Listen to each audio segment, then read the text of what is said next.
Welcome to the CryptoCounsel. We are the podcast that decodes the most important disputes in crypto law and regulation. I'm Josh, an international lawyer who does crypto. And I'm Frank, a finance and technology litigator who also does crypto. Frank, we have a special episode today. Are you looking forward to this? I am. We made it through the year, Josh. A lot has happened in 2024 and a lot in the crypto field. So it's time to look back, think about it, and then also give a little thought to what's ahead. In prior episodes, we have started with 3 quick bits where we talk about relevant news items. Today, we're going to flip that and end with 3 crystal bits that we'll see into the crypto future. Wow. That's pretty cool. I hope the listeners are hooked. I see what you did there. Yeah. Before we get into the crystal bits, let's figure out where we are today and how we got here. First, just basics on the market. It has been really an incredible run over recent weeks. We started this year with the price of Bitcoin at around $44,000 per Bitcoin. And in recent weeks, hot news, every headline, Bitcoin has crossed the 6-figure line over $100,000. How are you feeling about your portfolio? I am disappointed in the fact that I did not get into Bitcoin earlier this year. My decision to go with Dogecoin, it's not looking as good. We'll get to that, hold. We'll see what happens. I will say one of my favorite headlines of recent weeks is with this surging price of Bitcoin, and this does touch on law and regulation. There is a UK citizen who is trying to have a court order that they can excavate a landfill to recover his server that has his login information because he's effectively lost his Bitcoin, but he knows where it is. It's in the landfill, and all he needs is some government support to start digging into the trash. Is this like a new season of like the British Office or something? Someone needs to televise this poor man's journey to dig this server up from the depths of a landfill in, Surrey or wherever this is happening. It has to happen. It has to get to TV. But these are the kinds of challenging legal issues on the frontier with Bitcoin surging and people sometimes misplacing their passcodes. But the thing about this surge in cryptocurrency prices, Bitcoin most notably recently, is that unlike other markets that have existed for a long time, this market is not happening in a regulatory vacuum. In fact, there have been a lot of changes, expectations about law and regulation for cryptocurrency that are affecting this. And to put that in context, if we go back 2 years, 2022 was the year called the crypto winter. Cryptocurrency prices were plummeting. We saw the collapse of FTX, the collapse of Luna, major turmoil in the industry. And then going into 2023, there was a pivot to some growth, but also a huge amount of regulatory uncertainty. A lot of companies around the world were concerned about developments in the United States legal market. One of the most notable related to enforcement actions by the Securities and Exchange Commission. The SEC in June of 2023 brought a lawsuit against Coinbase and ultimately brought a variety of other lawsuits against companies for their activities in the cryptocurrency space. The allegation of the SEC against Coinbase is that it was operating its crypto asset trading platform as an unregistered national securities exchange. And we've talked a lot about whether a cryptocurrency is a security or not. We even had SEC Commissioner Hester Peirce on to talk about that issue. It's been one that really started in 2023, but has carried on to this year. So what has happened in 2024 with respect to the regulation of cryptocurrency? Yeah, a lot is the short answer, but the Coinbase case from 2023 and some of those SEC enforcement cases from the prior year, or from 2023, I should say, were a harbinger, I think, of what 2024 would bring. But 2024 was it was a strange year because we started one place and now we find ourselves in, I think, a very different place. But let's start at the beginning of this year that we just experienced. And I'll actually start somewhat slightly differently, which is that there was actually some promise at the very beginning, and I think that promise has now been sort of more realized, which is with the crypto exchange traded funds or exchange traded products. And in January, we had the Bitcoin exchange traded funds get approval from the SEC, which had been years in the making. The SEC had actually been against it before they were for it, and then they reversed themselves, and that was a big thing. Then in May, the Ethereum ETFs got approval as well. And then in September, options on spot Bitcoin ETFs got approval from the SEC. Those were really big developments in a positive direction. I mean, the impact has been felt. There's huge inflows into those products, and it's a major step towards greater mass market adoption of crypto as a more traditional financial asset or product. And I think it opens up avenues to owning crypto in a way that is potentially less risky or more diversifiable than just owning it directly in your wallet, say. For those who are not as familiar with these crypto ETFs, I've heard you mention Bitcoin and Ethereum. Did the SEC also approve a Dogecoin ETF in 2024? I did not have it in 2024. I feel like 2025 and beyond, it's possible that we could see one. But see the whole suite of meme coins, but Dogecoin, obviously being the leader.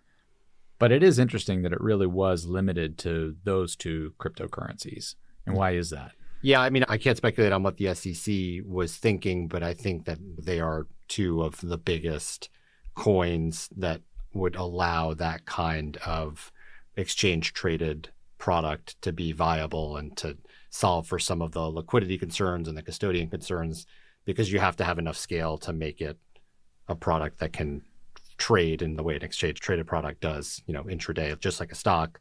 That requires a certain level of scale that I think Bitcoin and Ethereum have achieved, and maybe some of the others have not. Dogecoin on its way, I suppose, but I think that's probably what was behind it. They're some of the more established ones. And as you said, it was interesting to see that change really happened alongside major institutional investors becoming major players in the Bitcoin and Ethereum markets because of their ETFs.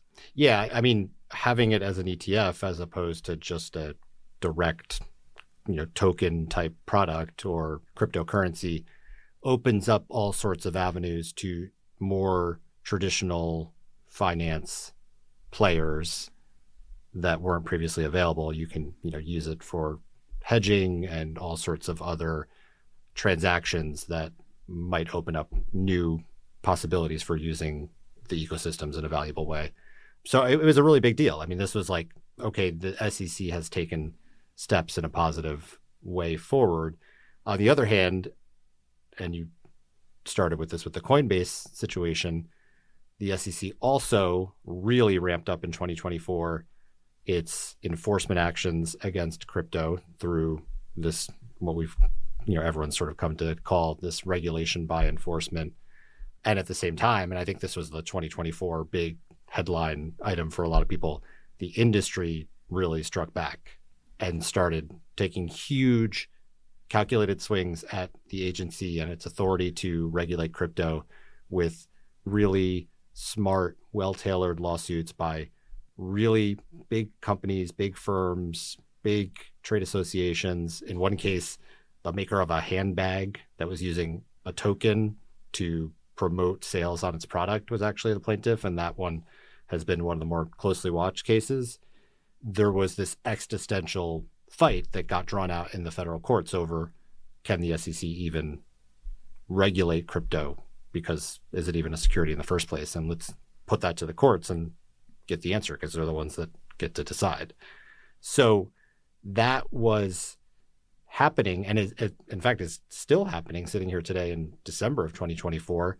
As recently as last month, Kentucky and a bunch of other states, through their state's attorney general, brought a lawsuit along the same lines, challenging the SEC's crypto enforcement regime. So, there's this fight happening at the same time on things like the ETF side. There's a little more mainstream embracing by the commission.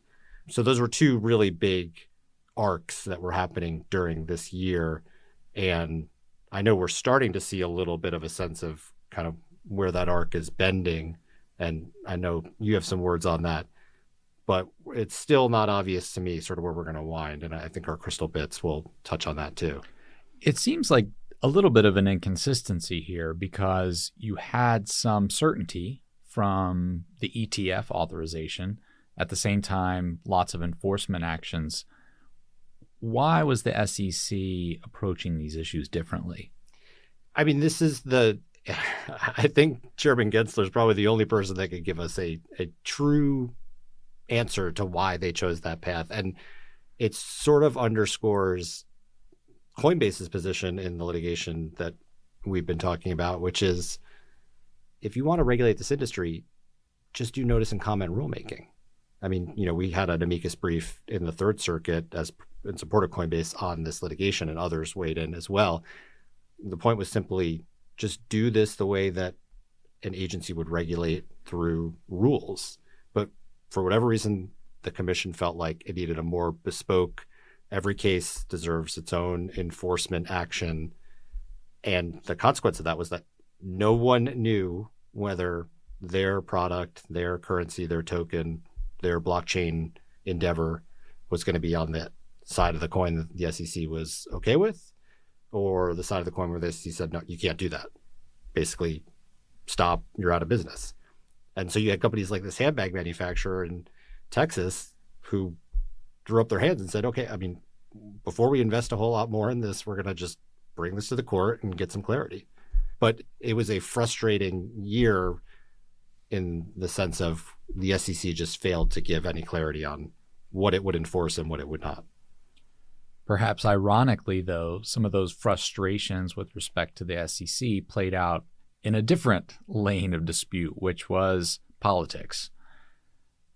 This has been a fascinating year for crypto politics. As you've laid out, there's this regulatory uncertainty. A lot of players in the crypto industry are frustrated with the government, with not understanding what they can and cannot do and when enforcement actions would be brought.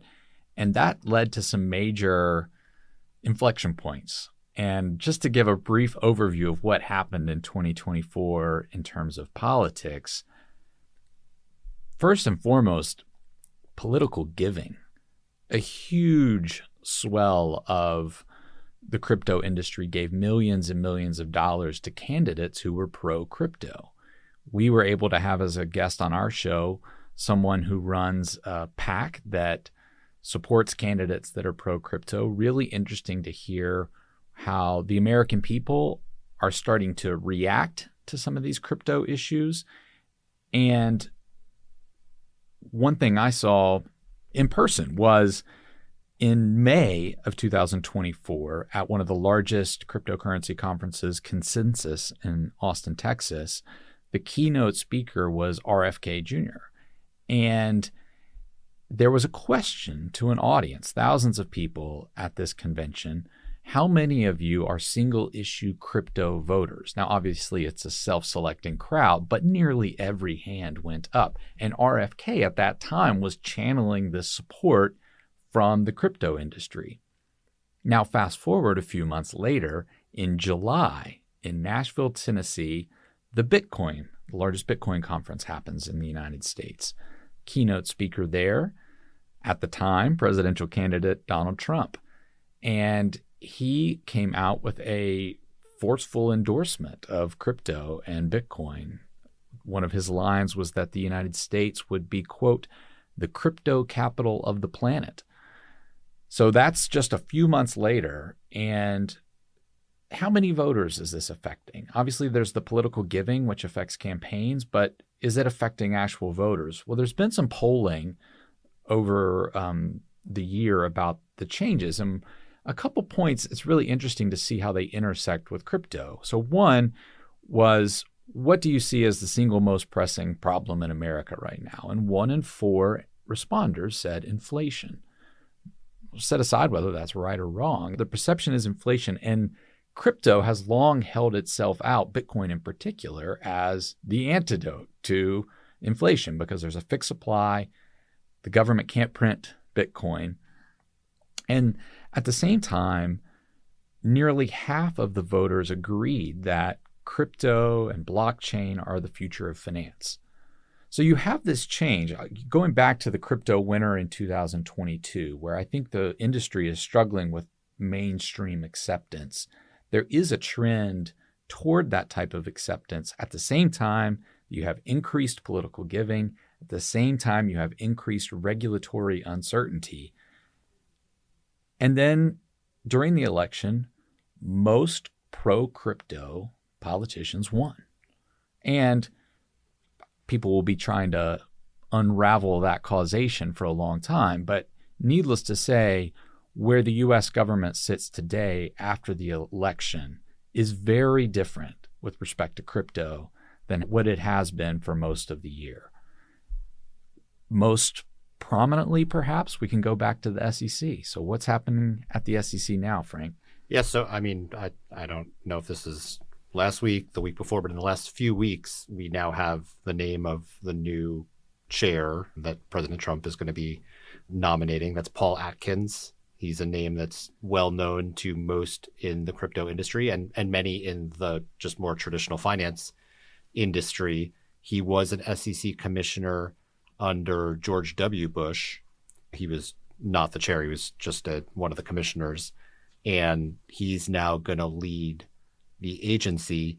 He is a very big proponent of the industry. I think he has a big vision for how to harness the best parts of it.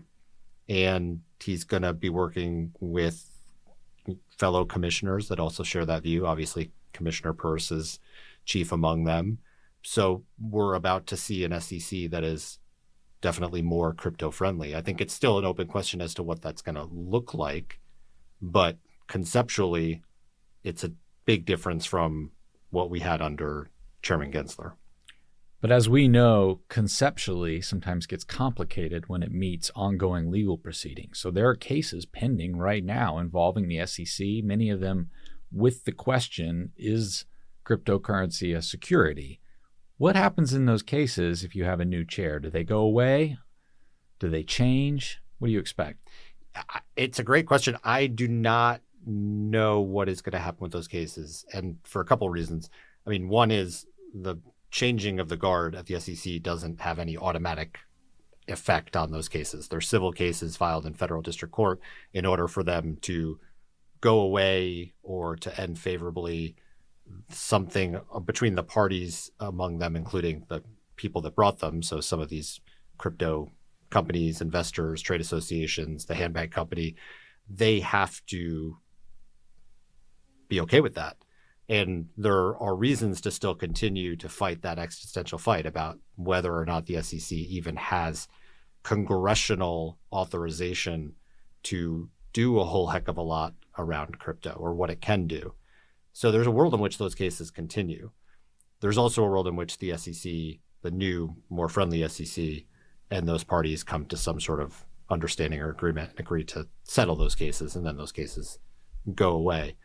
But as of right now, it's not clear which way they're going to break. I just looked at some of the dockets.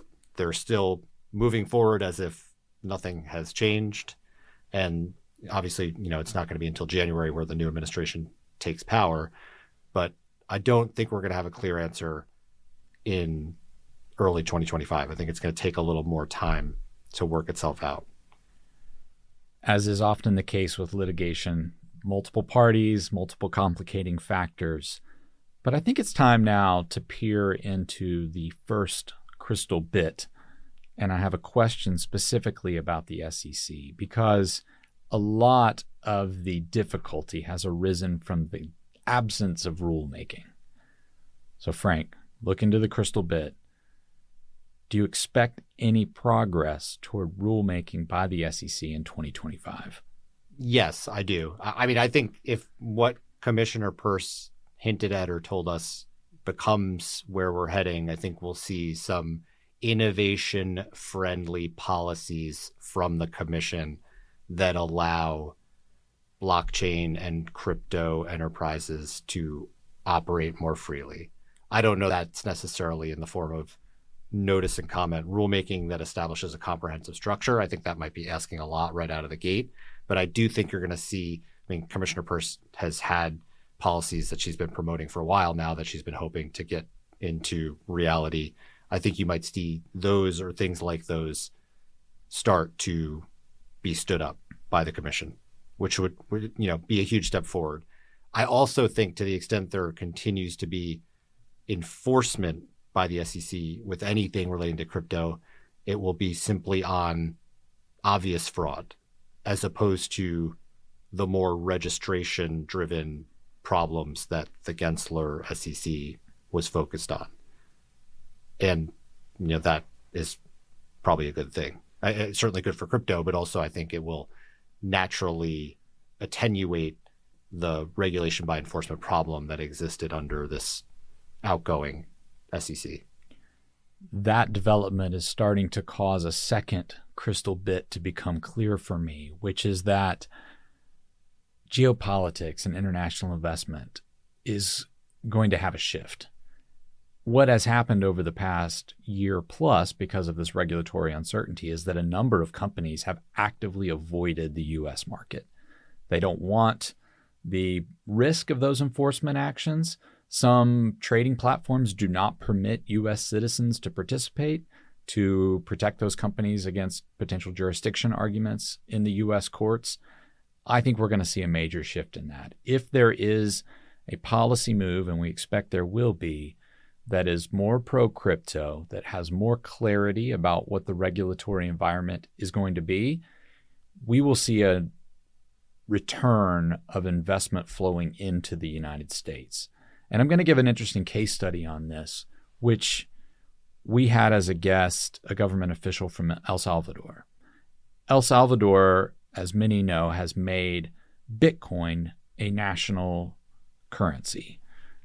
Vendors have even been required to accept Bitcoin as payment. The government gave all El Salvadoran citizens a Bitcoin wallet and a certain amount of money to start using it. And so that actually has caused more investment internationally into El Salvador because it's perceived as a friendly market for crypto, a place where companies can operate without concern of regulatory actions cracking down on them. I think that if the United States becomes, quote, the crypto capital of the planet, that's going to mean more investment flowing into the United States. We also have talked this year about the effect of China prohibiting Bitcoin and what that has meant for the Bitcoin mining market, with companies coming to the United States, going to other countries where there is regulatory certainty, good energy supply. So these changes in U.S. regulation will be noticed at the international level. The one last thing to say on that, though, is that there will still be some regulatory involvement. So, for example, CFIUS. This is the U.S. government entity that reviews investments into the United States on national security grounds. This past year saw the first divestment order for a Chinese-owned company that had a Bitcoin mining facility near a strategic military base. That type of regulatory scrutiny will continue to exist. And so what will be interesting to see is if all of these companies operating outside the United States start to become more interested and attracted to the U.S. market, because obviously it's a huge market for crypto. What other types of regulations will there be? Some of them are going to be more clear, like national security under CFIUS, fraud under the FTC. So there will still be regulatory control, but it's not going to be uncertain. Players in the market know what those risks are. For example, if you're considering building a Bitcoin mining facility within a mile of a strategic military base, you can expect some scrutiny. Whether you are operating trading securities or not, that's a tougher issue. And I think maybe that leads to a third crystal bit, which is I think 2025 will be a year of sifting and sorting. Which cryptocurrencies, which blockchains are adding value, are reliable? One of the interesting stories that we explored in another amicus brief we did this year in support of NVIDIA's case in the U.S. Supreme Court is the parallel between the internet technology of the 1990s and the crypto markets today. Because there were many websites that suddenly had a lot of value in the late 90s that poof went away. And we may see the same thing with crypto. So, sitting here today, Frank, what do you see in your crystal bit in terms of the sifting and sorting of cryptocurrencies? Now I was going to aim really big for my last crystal bit. So my last crystal bit, Elon Musk will, in 2025, get on the rocket ship and fly a literal Dogecoin to the moon. It's happening. I'm so excited to see that. I think that's the sifting and sorting we're looking for. So you're saying now, Dogecoin, just to be clear, there's a new Doge in the public domain. Is this related to the Department of Government Efficiency? So it's an acronym that happens to connect with Doge, which everyone loves the Doge. That's what coincidence. And then I think this is very important for us, Josh. The Doge folks, Musk and Ramaswamy, have the Doge cast, which I believe is essentially a competitor to our podcast. I suppose there's a world in which we they acquire us, we acquire them, some sort of strategic combination. But I mean, 2025 will be a year of Doge. At the government level, the Dogecoin, the Doge cast, a lot of Doge happening. Doge to the moon. It's happening. Well, I think that's a wrap on 2024 in crypto. Anything else? I don't think so. I mean, it was a very busy, interesting year. I think 2025 is going to be interesting in many more exciting and new ways that we've yet to even sort of think about. But the industry is I think it leaves the year in a better place than it started it, and that's a good thing. I think you captured the metaphor quite well. If 2024 was a year of uncertainty, you can imagine all of this litigation, companies trying to navigate in the dark, not knowing what to do.